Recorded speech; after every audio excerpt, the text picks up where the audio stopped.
ఇకపై Google maps ద్వారా location ఎంపిక చేసుకుని ఆర్టీసీ బస్సు టికెట్ బుక్ చేసుకునే వెసులుబాటు ఆర్టీసీ బస్సుల్లో అందుబాటులోకి రానుంది. మ్యాప్స్లో ఓ ప్రాంతం నుంచి మరో ప్రాంతానికి వెళ్లేందుకు సెర్చ్ చేస్తే ఆ రూట్లో తిరిగి ఆర్టీసీ సదుపాయం ఉన్న బస్సుల వివరాలు చూపించి దాని ద్వారా టికెట్ బుక్ చేసుకునే అవకాశం కలగనుంది. ఈ మేరకు ఏపీఎస్ఆర్టీసీ పలు వివరాలను గూగుల్కు అందజేసింది. ప్రస్తుతం ఆర్టీసీలో బస్టాండ్లలోని కౌంటర్లు, ఏజెంట్లు, సంస్థ వెబ్సైట్, యాప్లలో టికెట్ రిజర్వేషన్ సదుపాయం అందుబాటులో ఉంది. ఇప్పుడు కొత్తగా గూగుల్ మ్యాప్స్ ద్వారా కూడా బుకింగ్కు అవకాశం కల్పించనున్నారు. ఆర్టీసీ అధికారులు గూగుల్ ప్రతినిధులతో చర్చించి ప్రయోగాత్మకంగా విజయవాడ, హైదరాబాద్ మార్గంలో దీనిని అమలు చేశారు. కొద్ది రోజుల పాటు దీనిని పరిశీలించగా విజయవంతంగా బుకింగ్స్ జరిగాయి.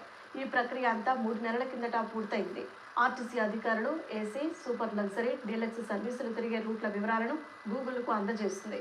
గూగుల్ ఆయా రూట్లలో బస్ స్టాప్ల వారీగా లాటిట్యూడ్, లాంగిట్యూడ్ వంటివన్నీ ఆడిట్ టెస్ట్ జరిపి 3 రోజుల కిందట ఆమోదం తెలిపింది. వారం రోజుల్లో అన్ని రూట్లతో గూగుల్ మ్యాప్స్ ద్వారా బస్ టికెట్ల బుకింగ్కు అవకాశం కల్పించనున్నారు.